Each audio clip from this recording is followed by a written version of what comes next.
Police के DSP के साथ कुछ ऐसा वाकया होने वाला है कि खुद डीएसपी साहब भी सोच नहीं सकते थे। 200 शहरी थाने के हदूद में डीएसपी साहब अपनी गाड़ी पर आ रहे थे कि अचानक बाइक पर 3 सवार आ जाते हैं जिनके हाथ में हिफाजती सामान होता है। वो आते ही डीएसपी साहब की गाड़ी पर हमला करते हैं और उनसे कहते हैं जो कुछ है निकाल। ड्राइविंग सीट पर डीएसपी साहब बैठे होते हैं।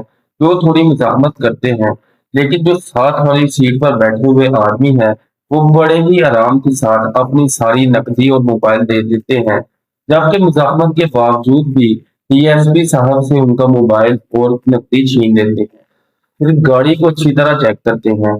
थोड़ी सी मुज़ाहमत ये और करते हैं तो एक आदमी हिफाजती सामान के साथ फायर चला देता है, जिसके बाद डीएसपी साहब अंदर दाखिल हो जाते हैं, जबकि दूसरा शख्स बाहर ही रहता है।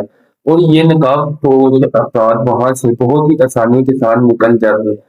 दोस्तों, वीडियो बनाने का मकसद सिर्फ आपको सिखाना होता है। इस तरह के मौके पर आपने अपनी जान की हिफाजत सबसे पहले करनी। दोस्तों, इसके बाद डेरे से कई ज्यादा अफराद बाहर आते हैं और आगे लोगों को इशारा करते हैं कि इनको पकड़ो। लेकिन इस तरह के मौके पर कोई भी शख्स इन जैसे आदमियों को ना पकड़े। ये कानून का काम है और कानून की मदद किस तरह की जा सकती है, इस वीडियो को ज्यादा से ज्यादा शेयर कीजिए ताकि पुलिस तक ये मामला जाए और ये गिरफ्तार हो जाए।